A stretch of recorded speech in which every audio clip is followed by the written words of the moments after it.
tena kwenye mfumo wa FIS Lite, mfumo wa mauzo na manunuzi kutoka kampuni ya Fabonic Limited, ambapo kwa siku ya leo nitakuonyesha ni namna gani ya kuona ripoti mbalimbali kwenye mfumo huu.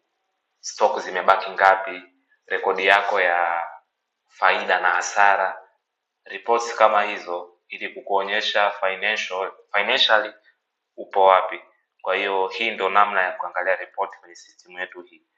Kwa mara ya kwanza nitaandika jina la mtumiaji na pia nitaandika neno la siri.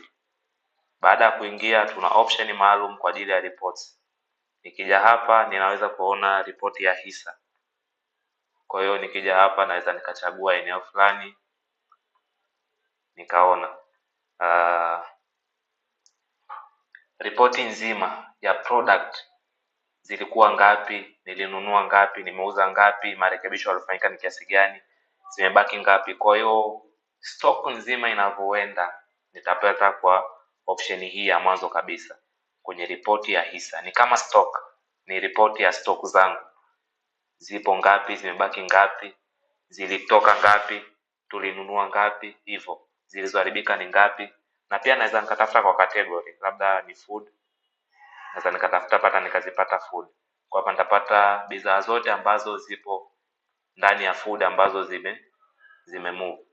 Na pia kama ni za watoto au ni drinks nitapata mfumo huo, au kama ni category zote nitapata kwa mfumo huo.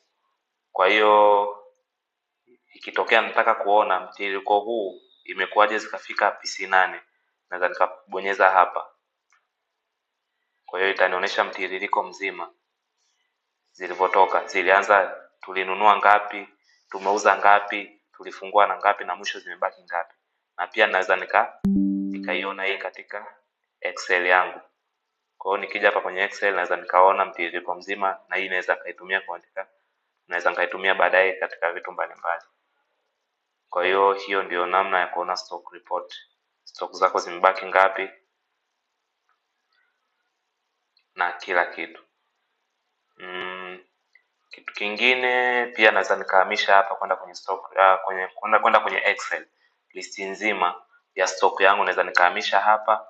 Nikiklik hapa itanipa stock yangu yote kwenye Excel. Kwa hiyo hii ndio namna ya kuona Excel. Kwa hiyo hii ndio jinsi ya kuona report ya stock. Vitu vimebaki ngapi, vimeendaje, vimeharibika vingapi, na sasa hivi tunavyo vingapi. Hiyo ndio maana, ndio jinsi ya kuangalia. Asanteni.